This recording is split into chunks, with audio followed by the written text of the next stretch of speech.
அப்போகலிப்சிஸ் 6வது அதிகாரம் முதல் 8 வசனங்களையும் வாசிக்க கேட்போம். வெளிப்படுத்தல் 6:1 8 வரைக்கும். சொரன் சுஜி நமக்கு அதை வாசிப்பார். பைபிள்ல மற்றையாக கவனிச்சு கொள்ள வேண்டும்.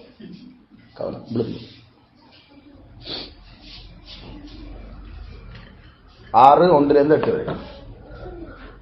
ஆட்டுக்குட்டியானவர் முத்திரைகளில் ஒன்றை உடைக்க கண்டேன். அப்பொழுது 4 ஜீவன்களில் ஒன்று என்னை நோக்கி, நீ வந்து பார் என்று இடிமுழக்கம் போன்ற சத்தமாய் சொல்லப்பட்டேன். நான் பார்த்தபோது இதோ ஒரு வெள்ளை குதிரையை கண்டேன். அதன் மேல் ஏறியிருந்தவன் வில்லை பிடித்திருந்தான். அவனுக்கு ஒரு கிரீடம் கொடுக்கப்பட்டது.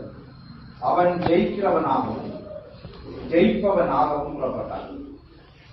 அவர் 2ஆம் முத்திரையை உடைத்த போது 2ஆம் ஜீவனானது, நீ வந்து பார் என்று சொல்ல கேட்டேன். அப்பொழுது சிவப்பான வேறொரு குதிரை புறப்பட்டது. அதன் மேல் ஏறியிருந்தவனுக்கு பூமியில் உள்ளவர்கள் ஒருவரை ஒருவர் கொலை செய்யத்தக்கதாக சமாதானத்தை பூமியிலிருந்து எடுத்து போடும்படியான அதிகாரம் கொடுக்கப்பட்டது. ஒரு பெரிய பட்டயம் அவனுக்கு கொடுக்கப்பட்டது. அவன் 3ஆம் முத்திரையை உடைத்த போது 3ஆம் ஜீவனானது, நீ வந்து பார் என்று சொல்ல கேட்டேன். நான் பார்த்தபோது இதோ ஒரு கருப்பு குதிரையை கண்டேன். அதன் மேல் ஏறியிருந்தவன் ஒரு தராசை தன் கையிலே பிடித்திருந்தான். அப்பொழுது ஒரு பணத்துக்கு 1 படி கோதுமை என்றும் 1 பணத்துக்கு 3 படி வாற்கோதுமை என்றும் எண்ணெயையும் திராட்சை ரசத்தையும் சேதப்படுத்தாது என்றும் 4 ஜீவன்களின் மத்தியில் உண்டான சத்தத்தை கேட்டேன். அவர் 4ஆம் முத்திரையை உடைத்த போது 4ஆம் ஜீவனானது, நீ வந்து பார் என்று சொல்லும் சத்தத்தை கேட்டேன். நான் பார்த்தபோது இதோ மங்கின நிறமுள்ள ஒரு குதிரையை கண்டேன்.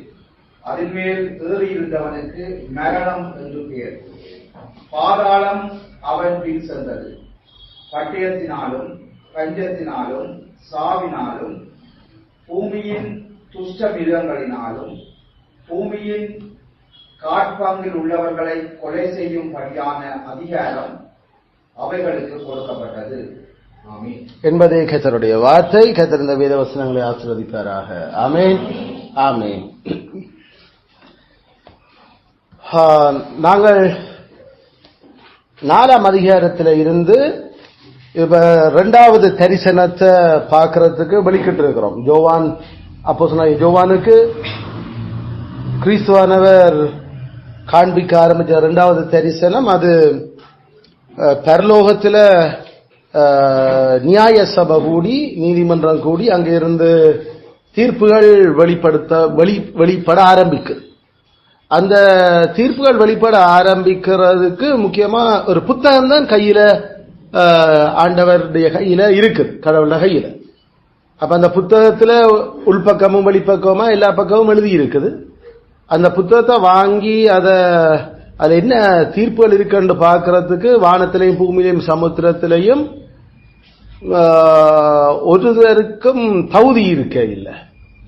அப்ப அந்த தகுதி இல்லை என்ற உடனே அப்ப யோவானுக்கு சரியான அழுகையும் பிரச்சனையும். அப்ப பரலோகத்துல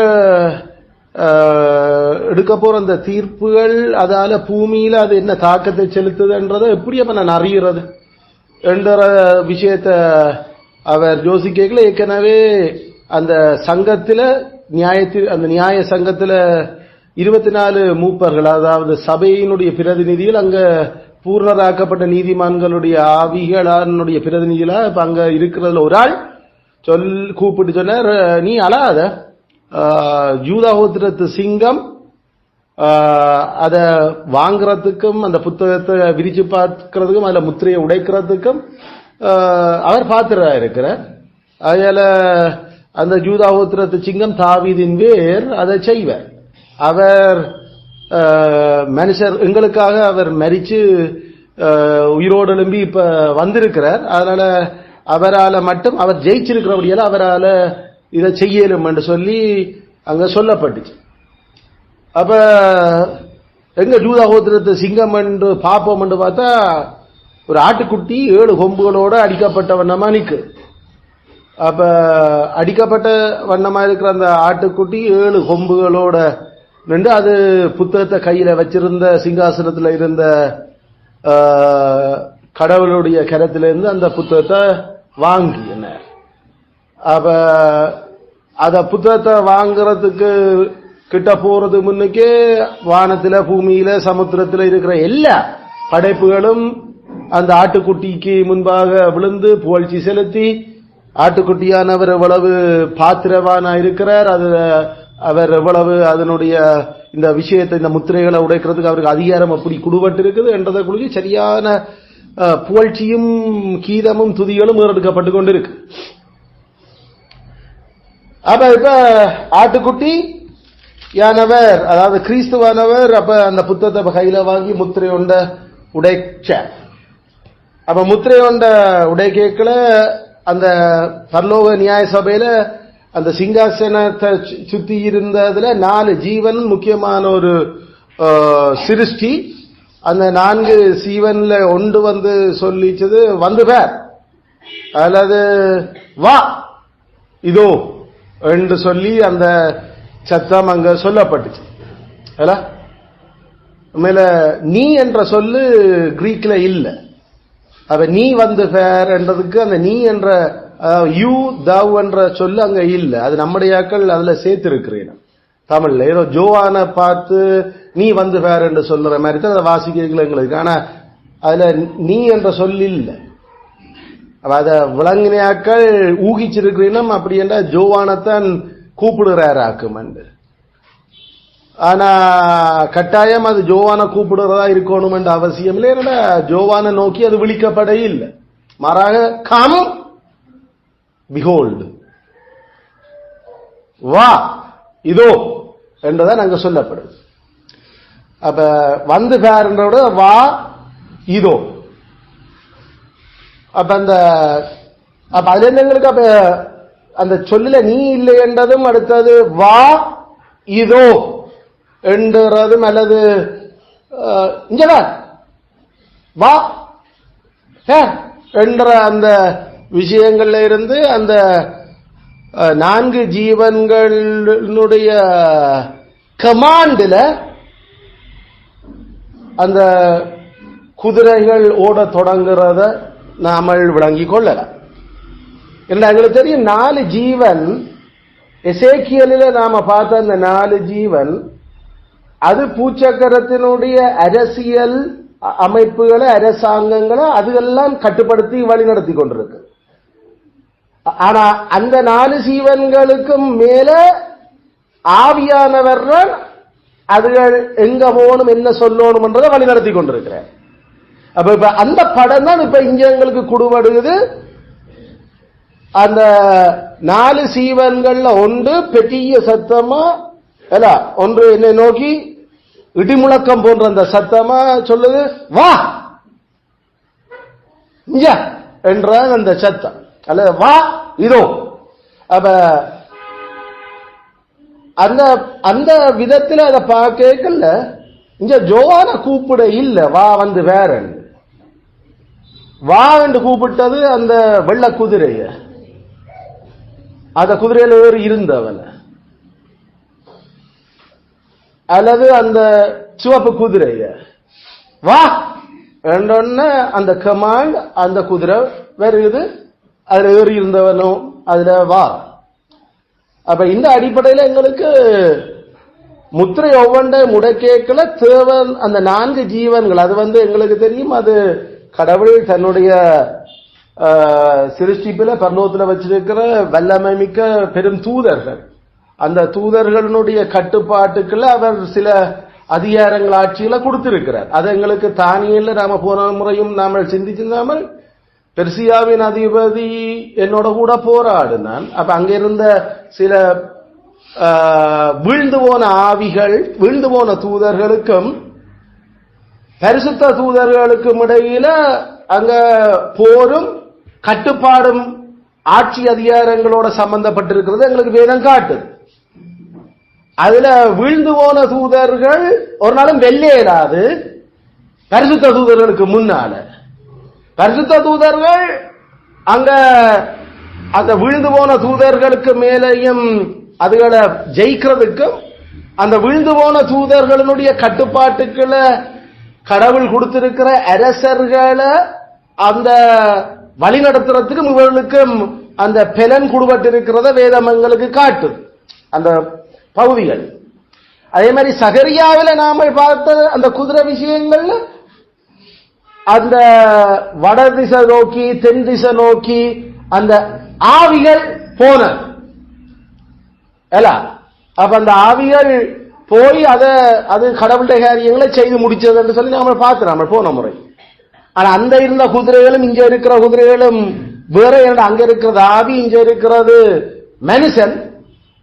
அதை சொல்லேக்கல அந்த குதிரையில ஏறி இருந்தவன் அந்த குதிரையினுடைய கலர் சொல்லேக்கல 7 சபைக்கும் யாரு அதுன்றது வடிவ தெரியும். நமக்கு தான் அது தெரியாது. ஏன்னா நாம அந்த அரசியல் சூழல்ல இல்ல. பட்டயம் வச்சிருந்தவன், வில் வச்சிருந்தவன், முடி வச்சிருந்தவன், கிரீடம் வச்சிருந்தவன், அதால தெராசு வச்சிருந்தவன், இப்படி இந்த சின்னங்கள் அங்க சொல்லப்படக்குள்ள 7 சபை மக்களுக்கும் ஜோவான் எந்த ஆட்சியாளர் சொல்றாருன்றது தெளிவா தெரியும். அவங்களுக்கு தெரியாம தலையை சொரிஞ்சு கொண்டு இருக்கல. நாம இப்ப சொல்கிறோமே.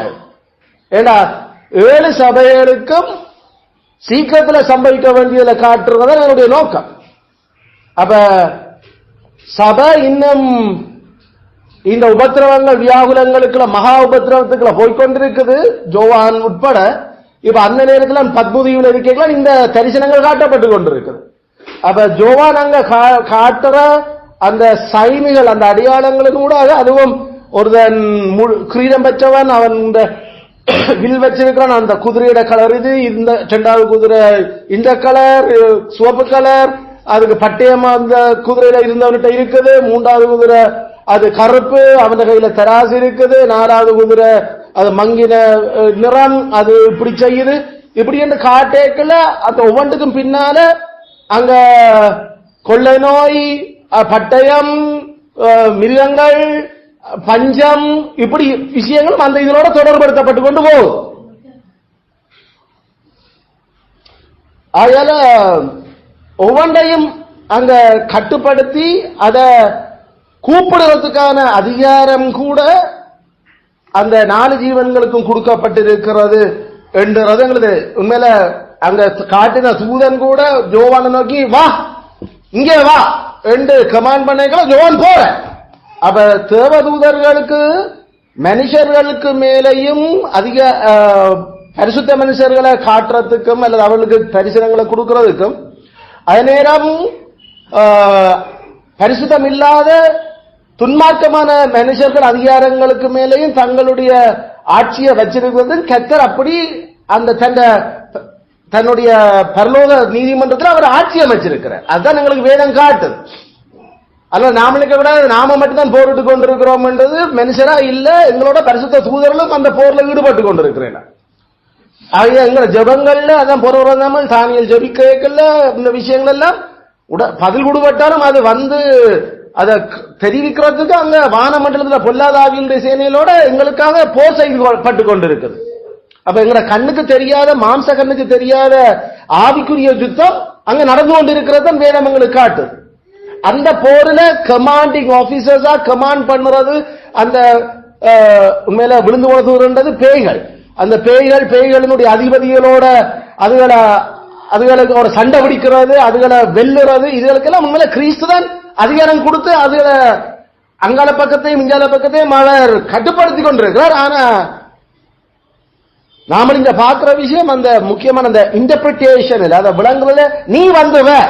இப்ப அந்த ஒவ்வொன்றிலையும் அப்படித்தான் எங்களுக்கு இதோ அவர் 2ஆம் முத்திரையோட நீ வந்துவ என்று சொல்ல கேட்டோம். இல்ல நீ இல்ல, பேசிக்கா கம் கம் அண்ட் பிஹோல்ட் இதான் அந்த இங்கிலீஷ்ல அவங்க டிரான்ஸ்லேட் பண்ணி இருக்கிறாங்க. கம்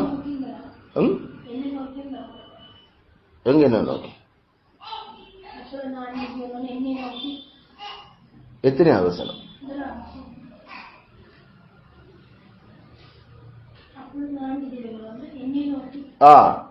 நோ, அந்த நீ வந்து பேர், நீ வந்து பேர், வந்து வா பேர் என்றுதான் அந்த பாயிண்ட். சரி, அதுல என்னை நோக்கி என்ற அந்த சொல்லு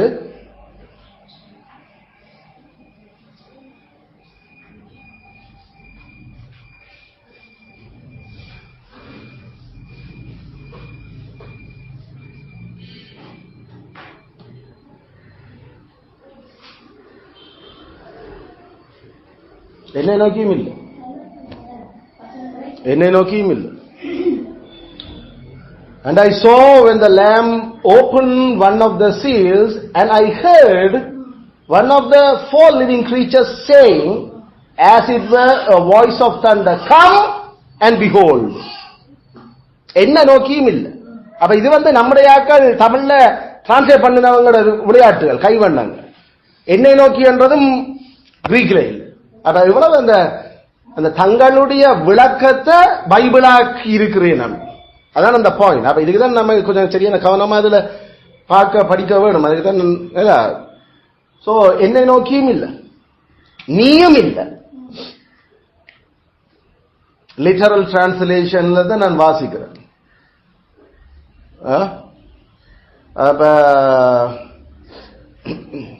சோ அதனால அந்த விளக்கத்தை நாங்கள் ஜோனை பார்த்து நீ வந்து பாருடாப்பா என்று சொல்ற மாதிரி இல்லாம, ஏன்னா அப்படி அந்த அந்த சொல்ல அப்படி அங்க பயன்படுத்தப்படையில, மாறாக கம் என்றா ஒரு வெள்ளை குதிரையை கண்டேன். கம் என்றா வந்துச்சு அடுத்த ஒரு சிவப்பு குதிரை. அப்ப இந்த மாதிரி நாங்கள் அதை விளங்க முடியும் என்றதான் நான் முதலாவது சொல்ல வரேன். நம்ம தமிழ்ல அது எங்களை மிஸ்லீட் பண்றது, எங்களை தவறாக வழி நடத்துது. ஏதோ ஜோவானை பார்த்து சொல்ற மாதிரி, அது அந்த ஆளை பார்த்து, அரசனை பார்த்து, அல்லது அந்த அரசனை காவி கொண்டு அல்லது கையடக்கப்படுத்தி ஆண்டு கொண்டிருக்கிற பேரை நோக்கி சொல்ற மாதிரி தான் நாங்கள் இதை பார்க்கிறோம். ஏண்டா இதை கதைக்கப்படுற ஒருவேனும் பரிசுத்தவானும் இல்ல, நீதிமானும் இல்ல, பக்கா அழிவுக்காரர், துன்மார்க்கர். பேய்தான் கொல்லவும் அழிக்கவும் கொள்ளையிடவும் பெறுது. அப்ப இங்க இருக்கிற அந்த குதிரை அது அந்த அரசனை காவுற அல்லது வழிகாட்டுற அல்லது அரசனை தூண்டி அந்த வேகத்தை கொடுக்கிற அந்த பேய், அது இவனை காவி கொண்டு போய் கொண்டிருக்குது. இதான் அந்த படம். ஆனா குதிரை எங்களுக்கு தெரியும், அது ஒரு நாளும் அது எப்பயுமே சண்டையோட சம்பந்தப்படுத்தப்பட்டு வேதமங்களுக்கு காட்டுது. அது கழுதை இல்லை. கழுதைன்னு நாம் போற முறை மாதிரி அது சமாதானமா போகலாம். ஆனா குதிரை அது இல்லை, அது எப்பயுமே சண்டை. அயால அந்த வார் அல்லது அதுக்குரிய கம்பீரம் அந்த அந்த இதோட வேதத்துல எங்களுக்கு குதிரை, அதுவும் இது இவங்களோட சொல்லப்படுற விஷயங்களை பார்க்கிறது. ஒருவன் பட்டியம் வச்சிருக்கிறான், ஒருவன் வில் வச்சிருக்கிறான், ஒருவன் திராசு வச்சிருக்கிறான். அப்ப அந்த குதிரையில இருக்கிறவன் திராசு பிடிச்சிருக்கிறான், குதிரையில இருக்கிறவன் ஒரு வில் ஒன்று வச்சிருக்கு, குதிரையில இருக்கிறவன் பட்டயம் வச்சிருக்கிறான். அப்ப இப்படிப்பட்ட இந்த சைன்களால எல்லாம் எங்களுக்கு தெரியுது. அப்ப அந்த இன்டர்பிரிட்டேஷன், அதுக்கு நாம கொடுக்கிற விளக்கம் அதுக்கு இந்த பகுதிக்கு பொருத்தமா இருக்கு. இது கட்டாயம் 1ஆம் நூற்றாண்டு கிறிஸ்தவர்களுக்கு வடிவா தெரிஞ்ச ஆட்கள். அதான் அந்த சொல்ல வர பாயிண்ட். அந்த வில் வச்சிருந்தவன் யாரு, பட்டயம் கொடுக்கப்பட்டவன் யாரு, யாருக்கு முடி கொடுக்கப்பட்டது, இதுகள் எல்லாம் அந்த பைபிள் அந்த நிறுவனத்தை வாசிச்ச 7 சபை மக்களுக்கும் வடிவா தெரியும். சபை மக்களுக்கு விளங்காத ஒன்றும் கிறிஸ்து அனுப்பையில் அது நாம் ஏற்கனவே இந்த பிரின்சிபல்ஸ் பார்த்துட்டோம். அதனால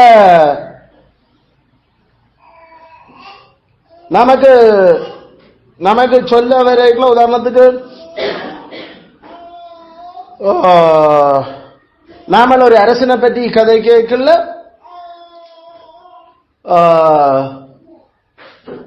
ஒரு நீல நிற குதிரையை கண்டேன். நீல நிறம் என்று நமக்கு சொல்லிக்கல. நமக்கு அரசர்கள் யார ஞாபகம் பெரு?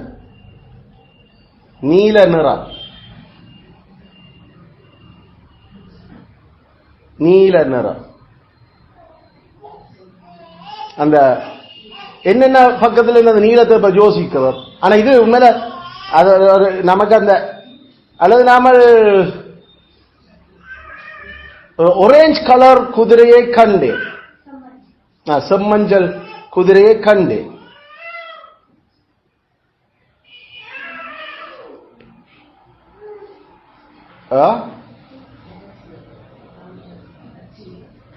விளங்குது.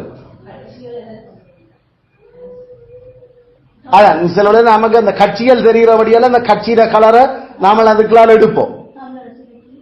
தமிழரசு கட்சி இது. ஆமா ஆமா ப்ளூ. நம்ம ஸ்ரீலங்கா சுதந்திர கட்சி. ஒரு பச்சை நிற குதிரையை கண்டேன். நம்ம அடையாளம் காண்றோம் இல்ல இதுகள் எல்லாம். ஒரு சிவப்பு நிற குதிரையை கண்டேன், ஜேவிபி. அப்ப நமக்கு அந்த ஆட்சிகளோட சம்பந்தப்பட்டுதான் இது கதை வருகிறது. அப்ப அந்த ஆட்சியாளன நேரடியா ஜேவிபி, யூஎன்பி, எஸ்எல்எஃப்பி, டிஎன்ஏ என்று சொல்லாம அந்த கலரை சொல்லி அதுல இருக்கக்கூடிய அவரோட சில பொருத்தமான அந்த பண்புகளை கதைக்க தக்க மக்களுக்கு விளங்குது இது யாரு என்று சொல்லி. அல்ல அப்ப இங்கேயும் என்ன ஒரு அந்த விஷயம் அங்க முதல் நூற்றாண்டாக்களுக்கு அந்த குதிரையோட கலர்களும் அவனுக்கு இருக்கக்கூடிய சில பண்புகளும் இங்க கதைப்பட்டு கொண்டு இருக்குது. அதான் நாம இதோ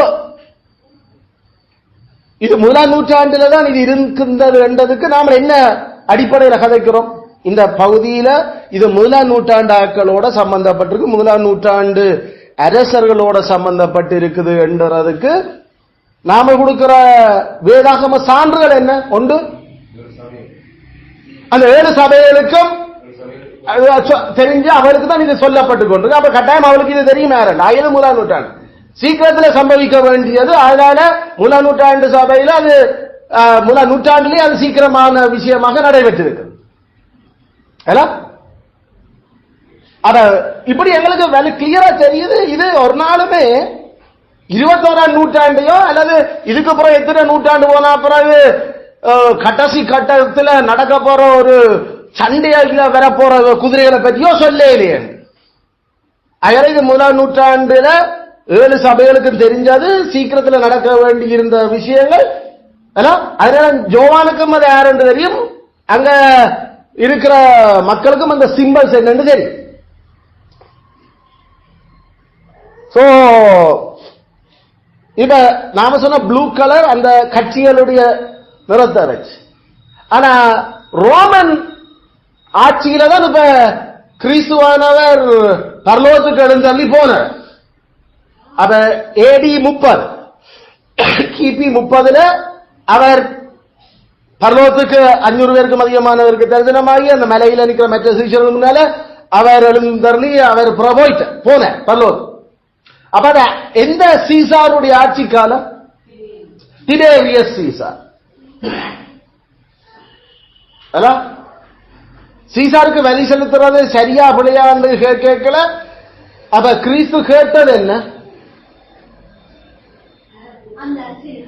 காசை கேட்ட. காசை கேட்டு நாணயத்தை கொண்டு வர்றார் அதுல. அப்ப அதுல அந்த நாணயத்தை கேட்டுட்டு அதுல என்னத்தை காட்டினார்? ஒன்று அந்த அரசனுடைய மார்பளவில் இருக்கிற அந்த தலையும் அந்த நெஞ்சும், அடுத்த அதுல எழுதப்பட்டிருக்கிற ஒரு பொறிக்கப்பட்டிருக்கிற ஒரு வாசகம். அரசனை அடையாளம் காணறதுக்கு கிறிஸ்துவானவர் பயன்படுத்தி கேட்டது பரலோக அரசனா, பரலோக அரசனுக்கு கீழே ஆளுகிற சித்தரசரா என்று கேட்கல. அந்த காசுல இருந்த பதில் சொன்னார், இந்த காசுக்கு யார் உரிமை ஓடுறான்? அதுல இருக்கிற திபேரியஸ் சீசர், டைபீரியஸ். அப்ப அது அவனுக்கு கொடுத்துரு. ஆனா அந்த காசுல பின்பக்கம் அடிச்சிருக்குதல்லோ, இவன் தான் தெய்வம். அதான் அந்த பின்பக்கம் பொறிச்சிருந்த the Tiberius the divine, Tiberius கடவுள். அப்ப அதுக்கு சொன்ன கடவுளுடைய கடவுளுக்கு கொடுத்துருங்களா? அப்ப இதால அந்த காசுல இருந்தே அவங்களுக்கு பதில் கொடுத்தா அப்ப திபேரியஸ் கடவுள் இல்ல, கடவுளுக்கு கீழே இருக்கிற ஒரு சரிடா, அவனுக்கு கொடுக்க வேண்டியது கொடுக்கப்படவன், ஆனா அவன் கடவுள் இல்ல. இந்த ஆகியமனை இயேசு கிறிஸ்து கொடுத்துதான் அந்த சதுசேயர் பரிசேயர் மற்றது ஏரோதியர்கிட்ட இருந்து அவர் லாபகமாக அவர் தன்னுடைய ஆகியமனை கொடுத்து அவங்களுடைய பொறிய உடைச்சர். அப்ப பாலா சொல்லுங்க ஐயா, எப்படி இயேசு கிறிஸ்து ஏரோதியர் பரிசேயருடைய அந்த ஆகியமனை எப்படி உடைச்சவர்? ஏன் காசு கண்டு கேட்கணும்? ஏன்னா அது வரியோட சம்பந்தப்பட்டிருக்குது, பொருளாதாரத்தோட சம்பந்தப்பட்டிருக்குது, ஆட்சியோட சம்பந்தப்பட்டிருக்குது. ஆட்சி பொருளாதாரம் என்று வரைக்குள்ள இயேசு கிறிஸ்து டைரக்ட் பண்ற இடம் எது? காசு. காசு. அப்ப அந்த காசை எடுத்தா அதுல இருந்தது ரெண்டு விஷயம். ஒன்று பாலா பாலா பாலா ஒன்று காசுல இருந்த ரெண்டு விஷயம். ஒன்று பணம், அடுத்தது என்னையா அதுல இருந்த இயேசு கிறிஸ்து பைபிள்ல இருந்த மாதிரி கேட்க வேண்டாம். அதுல இருந்த மேலெழுத்து யாருடையது? இன்ஸ்கிரிப்ஷன். உண்மையில அது இன்ஸ்கிரிப்ஷன். இன்ஸ்கிரிப்ஷன் என்று சொன்னா அதுல எழுதப்பட்டிருக்கும் என்னன்னு சொல்லி. அப்ப இந்த டெண்டையும் ஆண்டவர் பயன்படுத்தி அந்த பொறிக்கு பதில் கொடுத்தவர். அது அரசன் பொருளாதாரம் ஆட்சியோட சம்பந்தப்பட்ட கிறிஸ்து நேரடியாக அங்க டைரக்ட் பண்ணுங்க. இப்ப நமக்கு அப்ப ஒரு க்ளூ ஒன்று இருக்குது. அரசன் ஆட்சியை பற்றி கதை கேட்கல.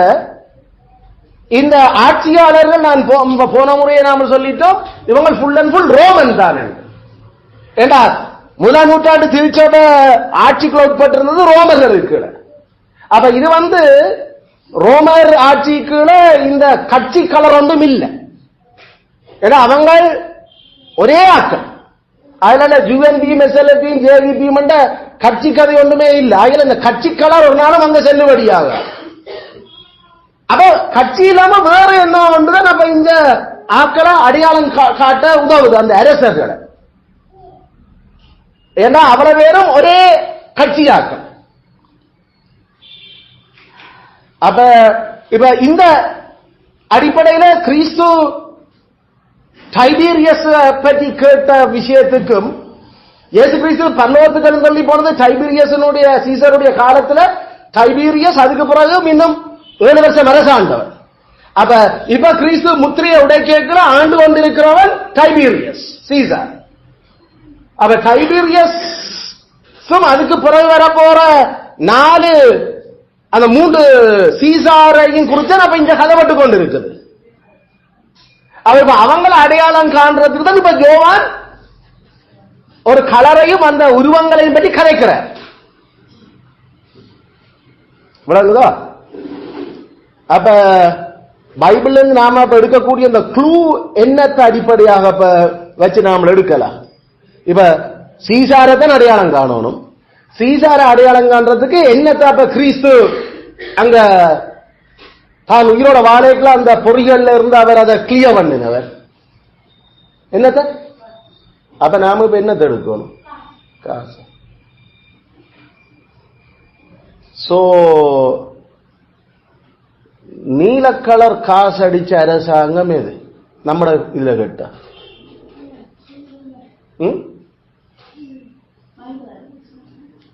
என்ன நீல கலர்ல அடிச்சவர்?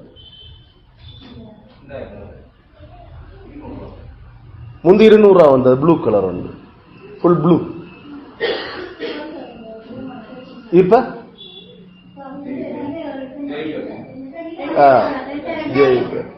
அப்ப ப்ளூ கலர். அப்ப அந்த கலர் சொல்லிக்கலாம். அப்ப எங்களுக்கு கிளிக் பண்ணது அப்ப எந்த அரசாங்கம் அது அடிச்சது. இப்ப அதுல இருக்கிற படம் வில்லா அல்லது மத்திய வங்கியா என்று நாம அல்லது ஒரு சேனநாயக சமுத்திரமா என்று அதுல இருக்கிற அடையாளத்தை சொன்னோம்னா இன்னும் கிளியரா நாமள யாரென்று அடையாளம் காண தொடங்குறோம். எல்லாம் 2000 ரூபாய் இந்த ப்ளூ கலர் காசுல என்ன படம் இருக்குது? இலங்கை படம் இருக்கு. இலங்கையோட படம்.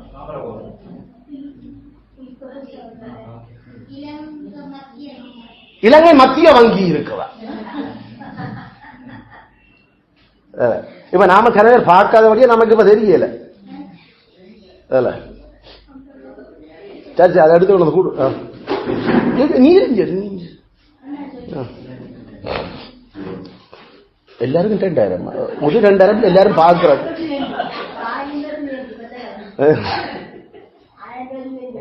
எக்ஸாக்ட்லி. பச்சை கலர் குதிரை ஒன்று ஓடுது எங்களுக்கு 10 ரூபாயும் பச்சை கலர்ல இருந்தது, 1000 ரூபாயும் பச்சை கலர்ல இருந்தது. ஆரஞ்சு கலர் 100 ரூபா, பிரவுன் கலர் 500 ரூபா, அல்லது ஒரு நாவல் கலர் கொடுங்க. நாங்க ஒண்டா வச்சிருக்கோம் சும்மா கூட என்னடா ஒன்று 2 பேர். ஒரு ப்ளூ அல்ல அது 50 ரூபீஸ் இருந்தது. அப்ப அதுல அப்ப அங்க திருப்பி நாம அந்த அடையாளம் தான் அதுல இருக்கிறது என்னன்னு காட்ட போறோம். கிரீடம் வச்சிருந்தவன், அதுல வில் வச்சிருந்தவன். அப்ப இந்த மாதிரி இந்த அடையாளங்களை காட்டுங்களா இப்ப கிளியரா நம்ம தெரியும். அப்ப எந்த இப்ப நமக்கு இல்ல கட்சி இருக்கபடியே தான் இப்படி நமக்கு அங்க ஒரே ஒரு கட்சி. அப்ப அதை சொல்லிக்கல ஏரண்டு விளங்குனது விளங்குதோ கூட நப்ப மழை குடிஞ்சால கூட உண்ட ஜஸ்ட் பார்க்க. அப்ப அது டாலர்ஸுக்கு ஏற்ற மாதிரி அடிச்சுக்கிறான். டாலர் ஸ்டைல் இல்ல ஸ்டைலா நான் பார்த்தோம் வெளிநாட்டு காசு நினைச்சிட்டேன். அதான் தெரியும் நம்மள புரிய மாட்டேங்குது. அப்ப அது படம் என்ன?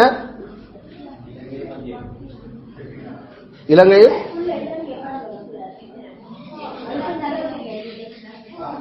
என்ன இருக்க சொல்லி நான் பார்க்கல. அப்படின்னு நான் சும்மா வேண்டி வச்சத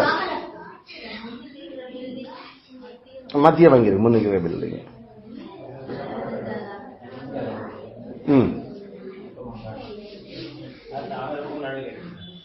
தாமரை கோபுரம் இருக்கு. தாமரை பூ அடிச்சு ஐ டோன்ட் நோ நீங்களே அதை பார்த்து. இப்ப நாங்க என்ன சொல்ல வரோம்னா இந்த ரோம சீசார அடையாளம் கண்டு அவங்களுடைய பொருளாதார ஆட்சி அவன் யார் ஆட்சியாளன் என்றது அடையாளம் காண கிறிஸ்து தான் உயிரோட வாழைக்களையே இந்த பூமியில மனுஷ உருவத்துல மனுஷனா வாழைக்கல அவர் பயன்படுத்தினது காசை காட்டு. அந்த காசுல அப்ப எந்த ராஜன் என்றது அடிபட்டு இருக்கு, அடிச்சிருக்கு. அப்ப எங்களுக்கு அப்ப பைபிள்ல இருந்து தெரியுது உண்மையில இலங்கை படம் ஃபுல்லா நமக்கு முந்தின காசுகள் அடிபடை இல்லை. சரிதான், இலங்கை ஃபுல்லா அடிபடை இல்லை. மத்திய வங்கி அடிச்சிருக்காங்க ஃபுல்லா.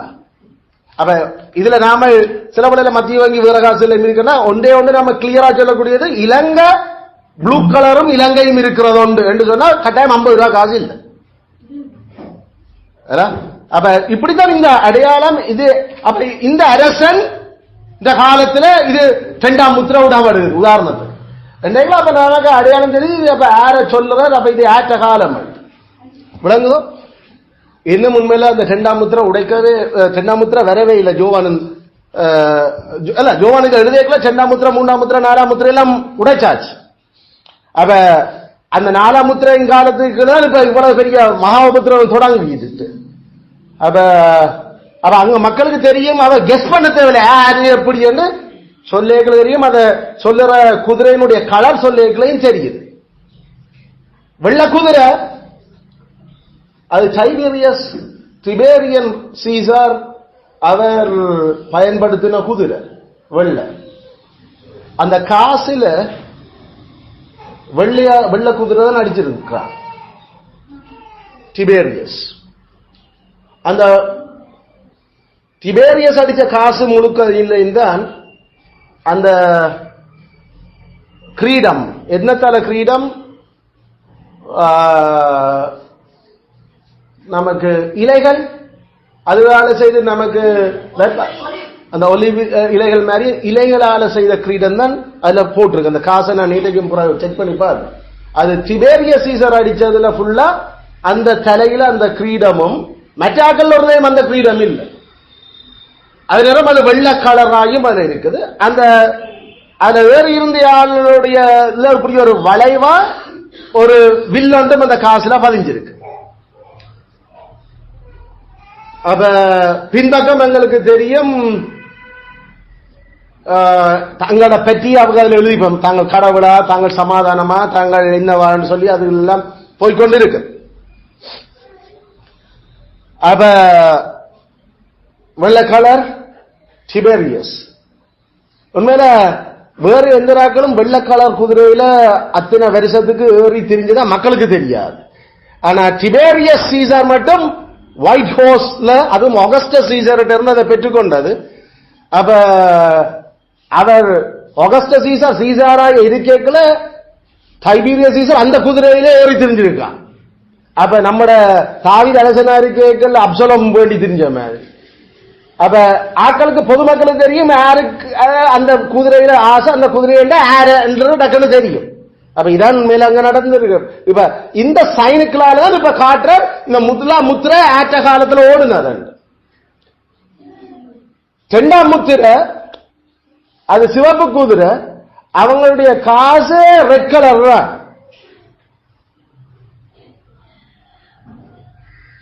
சரியோ? அந்த குதிரையில இருந்த அந்த கையில பட்டயமும் ஒன்று இருக்கும், அந்த காசுல இருக்குது அப்படியே ஒரு சோல். இது வெள்ளை குதிரையில இருந்த அந்த கையில பட்டயம் இல்லை, வில்லு மட்டும்தான் இருக்கு.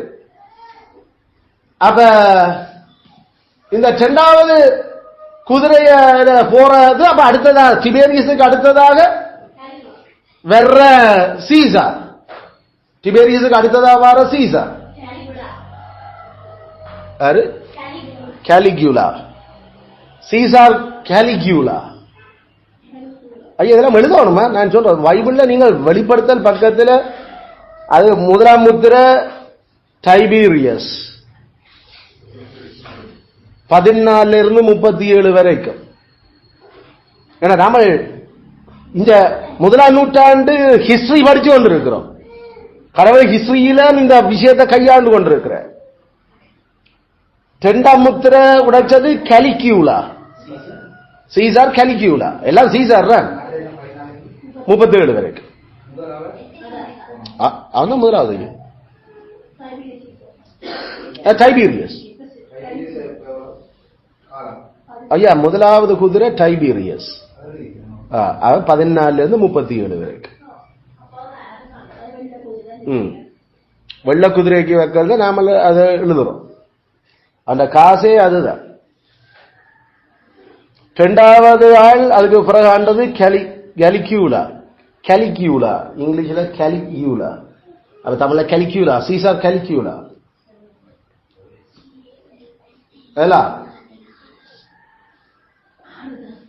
அவர் அப்ப 37 இருந்து 40 வரைக்கும், மேபி 40 41 இருக்கிற. நீங்கள் 40 போடும்.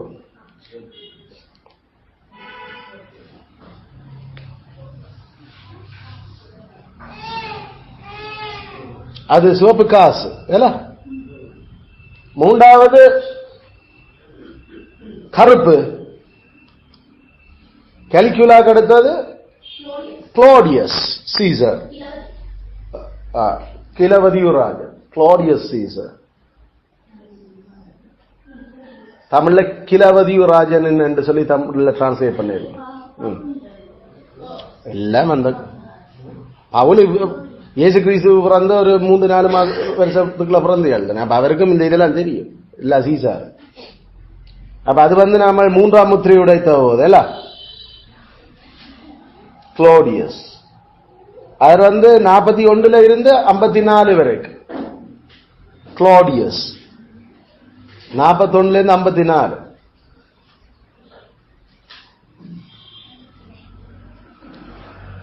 பிறகு 4ஆம் முத்திரை உடைத்த போது 7ஆம் வசனம், அதனால அதுல மங்கின குதிரை என்று இருக்குது. ஆனா நமக்கு கிரீக்கில் பச்சை குதிரை என்னன்னு இருக்கு. பச்சை பச்சை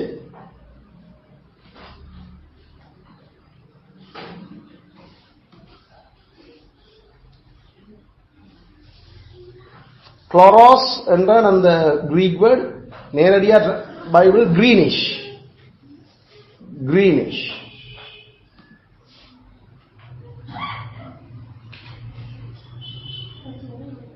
பைபிள்ல பல இடங்கள்ல இந்த ஒரு இடத்தை தவிர இந்த ஒரு இடத்தை மற்ற இடம்லாம் பச்சை தான் டிரான்ஸ்லேட் பண்ணிருக்கோம். இந்த கிரீக் வேர்டு பச்சை புல்.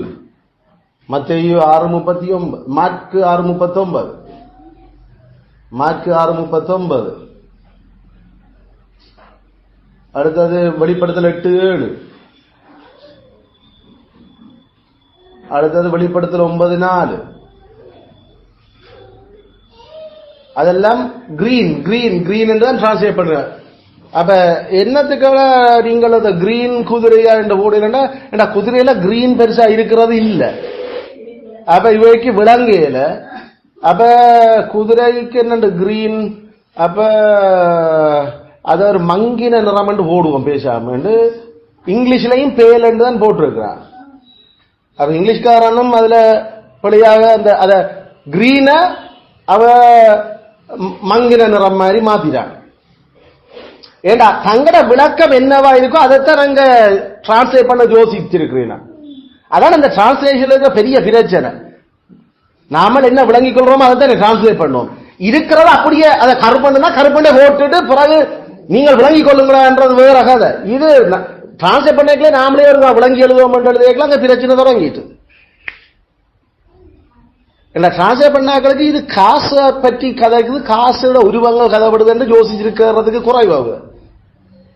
என்ன நீரோ தண்ட காசெல்லாம் பச்சை கலர்ல நடிச்சான் பாவு. நீரோட முழு விஷயமும் அது பச்சை கலர்ல பச்சையில அடிச்சாருன்ற விட அவன் அந்த டினாரியஸ பொன்தானே தங்கம், தங்கத்தோட கலந்து விட்டான் கொஞ்சத்தை.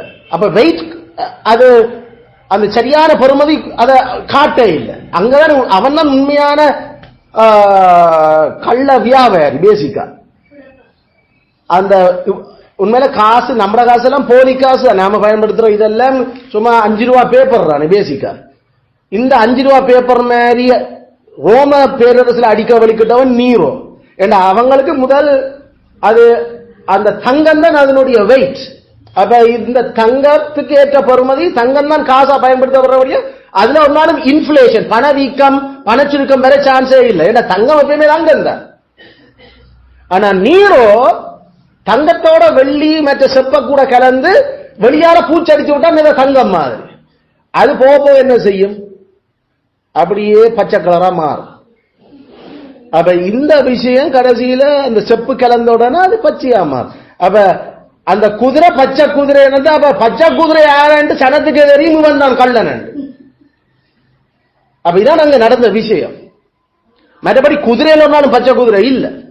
மேபி சிவப்பு கருப்பு ஒரு விதமான மற்ற ஒயிட் அதுகள் நாம யோசிக்கலாம். ஒரு பிரவுனிஷ் அடிக்கிற ரெட்டிஷ் எடுக்கலாம். ஆனா கிரீன் கலர் குதிரை நாம வாக்கையில. அப்ப இதுகளெல்லாம் மக்களுக்கு அப்ப காட்டுது. கிறிஸ்து அந்த பொருளாதாரம் ஆட்சி என்று வரைக்கல அவர் பயன்படுத்துறதுக்கு ரோமரோட சம்பந்தப்பட்ட அவர் காசைத்தான் கேட்டார். நான் என் டினாரியஸ கொண்டு வாங்க முதல்ல. அப்ப இப்பயும் நாமளும் அதே கோச்சு நடக்கிறோம். ஏசு கிறிஸ்து பயன்படுத்த இதுல யாரையா இந்த சீசனுக்கு டினாரியஸ கொண்டு வர, அப்ப காசை கொண்டு வர பார்ப்போம். ஆளுன்னா காசை பார்த்தா அது வெள்ளை சிவப்பு கருப்பு பச்சை தான் இருக்கு. அப்ப இதுல இருந்து மக்களுக்கு தெரியும், சபைக்கு தெரியும் இல்ல யார ஜோவான் சொல்லிக் கொண்டிருக்கிறாரு. சோ நீரோனுடைய 4ஆம் குதிரை 54 இருந்து 68 வரைக்கும், 68 வரைக்கும், 54 இருந்து 68. இருந்து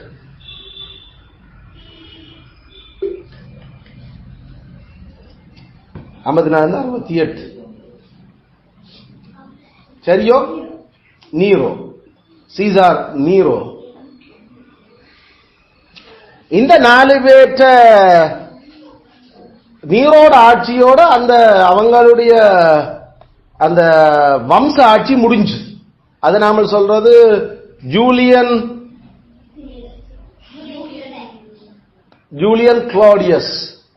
கிளாடியன் ஆட்சி டைனாஸ்டி டினாஸ்டி ஜூலியன் கிளாடியன் டினாஸ்டி. அதாவது நாம மஹிந்த ராஜபக்ஷ ஆட்சி அல்லது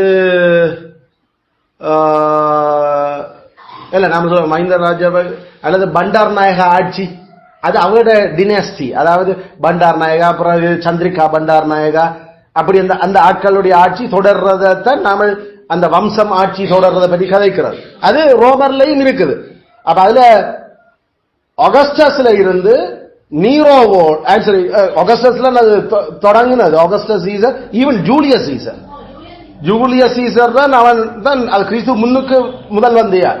ஆனா அவன் ஒரு பேரரசா கிங்க ஆளை இல்ல. உண்மையில கிங்க ஆள வலிக்கிட்டது முதல்ல ஆகஸ்டஸ் சீசர், அகுஸ்து ராஜன். அப்ப அந்த அகுஸ்து ராஜனுக்கும் ஜூலியன் சீசரும் அவங்க நெருங்கின ஆட்கள். அப்ப பிறகு ஆகஸ்டஸ் சீசர் வளர்ப்பு மகன் தான் இந்த கலிக்யூலா. அப்ப அவன் தனக்கு ஆம்பளை பிள்ளைகள் ஒன்றும் இல்லை என்று சொன்னபடியால எடுத்து வளர்த்தான். பிறகு ஆகஸ்டஸ் சீசாருடைய ஒரு சகோதரனுடைய வளர்ப்பு மகன் தான் அவனுடைய சொந்த மகன் தான் யாரு?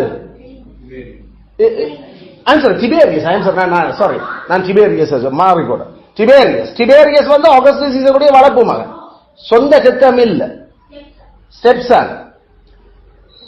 டிபேரியஸுக்கு அடுத்ததா வந்த கலிகியூலா, அவர் வந்து ஏற்கனவே அவர் இருந்த முன்னுக்கு இருந்த ஆகஸ்டஸ் சீசருடைய நெருங்கின சொந்தக்காரன் ஒரு மகன். அப்ப அது ஒரு சித்தம் இருக்குது.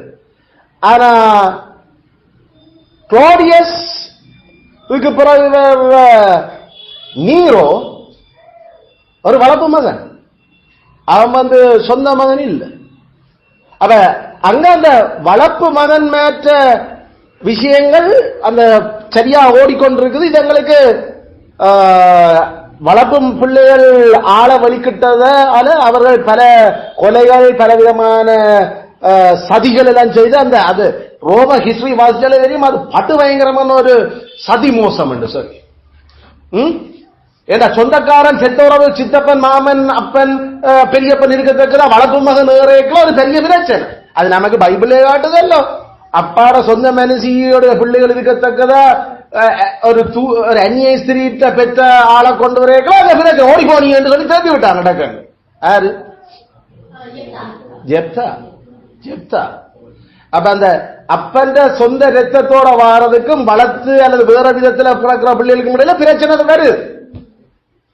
இவன் தந்த சட்டபூர்வமான மனுஷியால பெற்ற அப்சலோம் ஆட்கள்லாம் நாங்க வரணும், சட்டபூர்வமற்ற விதத்துல உரியாட மனுஷி எடுத்த பிள்ளைகள் வரக்கூடாதுன்றதுல ஜோவா பாக்களும் சரியான கவனமா இருந்தவங்க. என்னடா அங்க பிரச்சனை, அது இப்படி அரசாட்சி அவங்களுக்கு வரையலாது.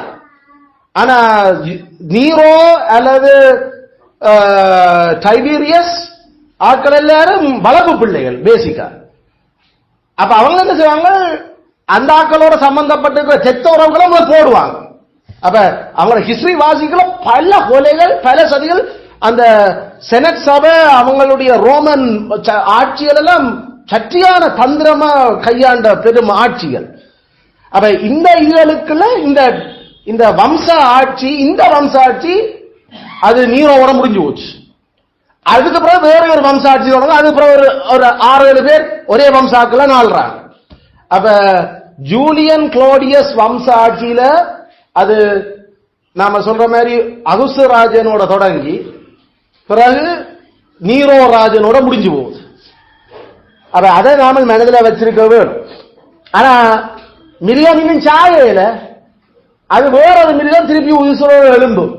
ஏன்னா இந்த வம்சாட்சி முடிஞ்ச பிறகு அதே மிருகம் வேற ஒரு வம்சாட்சியில தொடங்குது. அதுதான் பிறகு வர போற அடுத்த ஆக்கள் வெஸ்பேசியன் ஆக்கள் எல்லாம். அப்ப நாம அது போப்போ அடுத்தது பார்க்க போறோம். இப்ப பாயிண்ட் திருச்சபையினுடைய படுபயங்கரமான மகா உபத்திரவம் இந்த நீரோவனுடைய ஆட்சிக்கெல்லாம் இருந்தது. நீரோவனுடைய ஆட்சி 68ஆம் ஆண்டு அந்த சூசைட் பண்ணின கையோட அதுக்கு பிறகு ஆட்சியில வந்தாக்கள் நேரடியா இஸ்ரவேல் எருசலேம் அழிக்கிறதுக்கும் எருசலேம் ஜூதர்களை அழிச்சு கொண்டொழிக்கிறதுக்கும் வலிக்கிட்டாங்க. அதோட பிறகு 68, 69, 70, 71, 72 வரைக்கும் போச்சுது அடிவாடு. அது ஃபுல் அண்ட் ஃபுல் போலி சமயத்துக்கு எதிரான ஆட்சி. அப்ப 70ஆம் ஆண்டுல தரமட்டம். ஆனா இன்னும் ஒரு இடம் இருந்தது. அது 71ஆம் ஆண்டு அடிபட்டு 72ஆம் ஆண்டு அது டோட்டலா அவங்க ஜூதர்களையே நாசமாக்கி போட்டாங்க.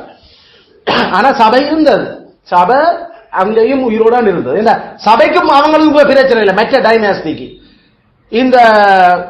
இந்த ஜூலியன் குளோடியஸ் அந்த வம்ச ஆட்சியில தான் முழுக்க சபையும் பிரச்சனைப்பட்டு கொண்டிருந்தது. உண்மையில கர்த்தர் இந்த அரசர்கள் எல்லாருக்குள்ளையும் தான் அனுமதிக்கிறார். எவ்வளவு தூரம் அவங்களோட போகலாம், எவ்வளவு தூரத்தோட நிக்கணும். கடலுக்கு மட்டுமில்ல பேய்த்தனமா இருக்கிற அரசர்களுக்கும் இவ்வளவுதான் மிஞ்சி போயிடார் என்ற கட்டுப்பாட்டை கிறிஸ்து தான் கொண்டிருக்கிறார் என்றதை இங்க காட்டிக்கொண்டு இருக்கு. அதான் ஆறுதல். இது எவ்வளவு காலம் ஐயா இப்படி போகுது என்ற கேள்விகளுக்கு தான் நாங்க கிறிஸ்து பருவங்கள் பயப்பட வேண்டாம். எந்த கட்டுப்பாடுல இருக்குது? இன்னும் நான் சொல்லும் வரைக்கும் தான் நீரோவும் ஆளலாம், நான் சொல்லும் வரைக்கும் தான் டைபீரியஸும் ஆளலாம், நான் சொல்லும் வரைக்கும் தான் கலிகியூலா ஆளலாம், நான் சொல்லும் வரைக்கும் தான் குளோடியஸ் ஆளலாம். அதுக்கு பிறகு வெஸ்பேசியன், கல்பா அவங்களோட எல்லாரும் கிறிஸ்துவ சொல்லும் வரைக்கும் தான். ராஜபக்ஷ கூட கிறிஸ்துவ சொல்லும் வரைக்கும் தான் ஆட்சி. அதுக்கு மிஞ்சி ஒரு நாள் கூட ஆட்சியில் இருக்க இயலாது. கிறிஸ்து முத்திரையை உடைக்கிறார். முத்திரையில இருந்து தான் என்னத்தை முடிவெடுத்திருக்கிறது அவர் காட்டுறார். அனாதி தீர்மானம் என்னன்னு. அதனால இந்த 4 முத்திரைகளும் ஒவ்வொரு அந்த அரசர்கள் அவனுடைய காசுகள் அதுல இருக்கிற விஷயங்களோட சம்பந்தப்படுறது. ஒவ்வொருடைய ஆட்சியை நாம கொஞ்சம் படிக்க போறோம். ஏன்னா நாம 6ஆம் ஆண்டுல இருந்து அன்றாபுரகாட்சியம் அதுக்கு பிறகு பொலனர்வ அரசு பிறகு கண்டி கோட்டை ராசதானிகள் எல்லாம் படிக்கிறோம். அப்ப அதுகளுக்கும் நமக்கு பைபிளுக்கும் நேரடியான சம்பந்தம் இல்லை. ஆனா நேரடியா சம்பந்தம் இருக்குது இந்த சீசார்களுடைய ஆட்சி. அப்ப அவங்க என்ன ஆண்டாங்க, என்ன வட்டி உளுத்தினாங்க, என்ன போர்கள் என்ன நடந்தது. அப்ப ஏன் ஜோவான் அதுல தராசை பற்றி கதைக்கிறார், ஏன் அவர் பட்டயத்தை மட்டும் அங்க கதைக்கிறார், ஏன் ஒரு வில்ல மட்டும் கதைக்கிறார், ஏன் அம்பு அதுல இல்ல என்றதற்கெல்லாம் விஷயம் இருக்குது.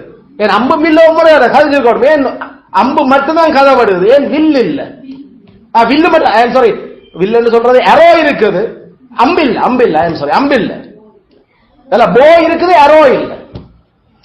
அப்ப சும்மா இல்ல அந்த படம் அந்த காசுல அவங்க அடிச்சது. அப்ப இதுகளுக்கெல்லாம் அங்க காட்டேக்கலாம் அந்த ஆளை அடையாளம் காண்றதும் அது அடையாளம் அந்த அந்த சிம்பல் என்னத்தை சொல்ல வருதுன்றது நாம ஊகிக்க தேவையில்லை. உண்மையில வரலாறு அவங்க என்ன செய்யறாங்க பார்த்தாலே எங்களுக்கு கிளியர். அப்ப இதான் நீங்க நடந்து கொண்டு இருக்குது. இப்ப கிறிஸ்து இத உடைச்சு அவர் சபைக்கு காட்டுறார், இதை நான் தான் ஆளுறேன், நான் உடைக்காம இங்க ஒரு ஆட்சிக்கு வர இல்லை, நான் ராஜாக்களை தள்ளி ராஜாக்களை ஏற்படுத்துற நான் தான். பயப்படாத சபையே, நான் எப்பயுமே எந்த கண்ட்ரோல் எல்லாத்தையும் வச்சிருக்கிறேன். என்ன இவங்களுக்கு நான் கொடுக்க போற குடுவைகள் இந்த ஜூத இந்த பொருளாதார அழிவுகளும் உங்களுக்கும் அதுக்குள்ளால போத்தான் போறீங்க. ஏண்டா கொள்ளை நோய், பந்தயம், பஞ்சம் எல்லாம் வரையக்கல நீங்களும் அதுக்கு கடந்து போவீங்க. ஆனா உங்களை பாதுகாத்து கொண்டு நான் இருக்கிறேன். நீங்கள் சாக மாட்டீர்கள், ஆனா அந்த துன்பம் இருக்கு, துன்பம் இருக்கு. இப்ப மற்ற இடத்துல மழை பெஞ்சு அழிச்சதுக்கு நமக்கு துன்பம் இல்லையோ, நாங்கள் மழையால அழியே இல்லை, ஆனா நமக்கு நமக்கு சாப்பாடு இல்லாத பிரச்சனை வந்து, மரக்கறி பிரச்சனை, நமக்கு கோழி இல்லைன்னா கோழிக்கு முட்டை வேண்டுவோம்டா முட்டை 50 ரூபாயா போச்சு. இப்ப நமக்கு மழை வேற இல்ல, நமக்கு நாம அதால அழிஞ்சு பாதிப்பு வேற. ஆனா சபைக்கு என்ன இருக்குது, அதுல பாதிப்பு இருக்கு. இந்த மாதிரி சில ஆர்வங்கள் எங்களுக்கு இல்லாம போகுது. அது 1ஆம் நூற்றாண்டு அந்த சபைக்கு அப்படி இருந்தது. ஆனா கர்த்தர் காத்தார் சபையை, இப்ப இவங்களை காக்குற. அதனால 1ஆம் நூற்றாண்டு இருந்த அதே கிறிஸ்து தான் 21ஆம் நூற்றாண்டுலயும் இருக்கிறார். அவர் போலி சமயங்களையும் போலி அரசுகளுக்கு மீதான அதை பயன்படுத்தி அழிக்கல. அதனுடைய பாதிப்பு எங்களுக்கும் இருக்குது, சபைக்கும் பாதிப்பு சபைக்கும் இருக்கு. அதை நாம மறக்க கூடாது.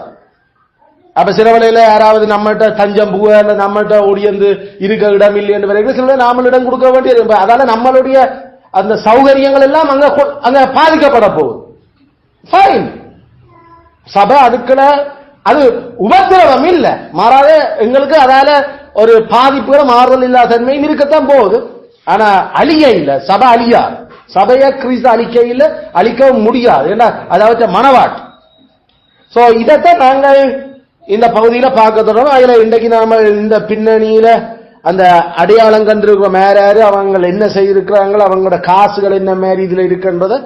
சோ அடுத்த முறை நாம ஒவ்வொரு குதிரையா அவங்களோட ஒரு சின்ன ஹிஸ்டாரிக்கல் பேக்ரவுண்ட். ஏன் நாம ஹிஸ்டரிக்கு போறோம்? ஏன்னா பைபிள்ல அவங்க அடையாளம் காட்டுறபடியா போறோம். நாங்க ஹிஸ்டரிய போய் படிச்சுட்டு வந்து இங்க நாங்க அப்ளை பண்ணே இல்லை. நாம பைபிளை படிக்கல, எங்களுக்கு காசு ஆச்ச காசு, இந்த காசுல என்ன இருக்குதுன்னு கிறிஸ்துவான் கேட்டவர். அப்ப கிறிஸ்துவனுடைய மெதடத்தை நாங்கள் இப்ப ஃபாலோ பண்ணுறோம். கிறிஸ்து சீசி அதை எனக்கு தெரியும் விடு நான் சொல்றேன், அவர் காசை எடுக்காம ஹிஸ்டரி எடுக்காம அவர் படிப்பிக்க இல்லை. அதனால நாங்கள் இந்த பகுதியில அந்த பேட்டர்ன் வர்றபடியால அதே இதற்கு காசுக்கு போனோம். அந்த காசுல ஆக்கா வெள்ள குதிரை இதுகளும் அடையாளம் கண்டோம். இப்ப அவங்க என்ன அந்த காலப்பகுதியில செய்ததை குறித்து ஜோவான் என்ன தங்க சொல்ல வாராருன்றது, அதால என்ன மாதிரியான அந்த அழிவுகள் தீர்ப்புகள் கிறிஸ்துவால் அந்த ரோம சாம்ராஜ்யத்தில் குறிப்பா ஜூதர்கள் மேல கொண்டு வரப்படுது பார்க்க போறோம். அவ்வளவுதான். மற்றபடி நாங்கள் பைபிளை ப்ரூஃப் பண்றதுக்காக ஹிஸ்டரி படிக்க இல்லை. பைபிள்ல இருக்கிறது அது ஹிஸ்டரி. அதனால பைபிள்ல இருக்கிறது அங்க இருக்கிறத காட்டுறதுக்கு போறோம். அங்க இருக்கிறது இங்க இருக்குன்னு சொல்லி இங்க இருக்கிறது அதுல இருக்குதுன்றது அதான் எங்களுடைய ஸ்டைல். மற்றபடி நாம யூடியூப் பார்த்து யூஎன் பார்த்து நாம EU பார்த்து அதாவது யூரோப்பியன் யூனியன் அதுகள் என்ன மாதிரி மூவ் பண்ணான், என்ன டிசிஷன் எடுக்கிறான், நேட்டோ என்ன எடுக்கன்னு பார்த்து கொண்டு பைபிளுக்குள்ள பூந்து தேடுறதுக்கு வேற இல்லை. இதுல இருக்கிறது ஜோவானுக்கு அது சொல்லப்பட்டிருக்கு, அதனால அதை பார்க்கிறோம். அதே அப்ளிகேஷன் எடுக்க போறோம். நம்ம காலங்களில் எப்படி இந்த அரசுகள் இதே மாதிரி எப்படி வேலை செய்யலாம், அப்படி வேலை செய்யலாம் கிறிஸ்து இன்னும் கண்ட்ரோல் வச்சிருக்கிறார் நாம எப்ப பண்ண போறோம். மாறாக இப்ப இருக்கிற அரசு இதுக்குள்ள இருக்குன்னு சொல்றதுக்கு நாங்கள் வரவே இல்லை. இது 1 நூற்றாண்டு 7 சபைகளுக்கும் எழுதப்பட்ட கடிதம். அந்த சபைகளோட அது நெருங்கின தொடர்புல இருக்கு. கிறிஸ்துதாமே தொடர்ந்து எங்கள் எல்லாம் இருக்கும். தன்னுடைய வார்த்தையை நாங்கள் விளங்குற மெதட்லையும் வேதத்தால நாங்கள் விளங்கி அதை வரலாற்றில் எப்படி கடவுள் நடத்தி இருக்கிறார் என்றதை பார்க்கறதுக்கு எங்களோட கண்களை தொடர்ந்து திறப்பாராக. ஆமென், ஆமென்.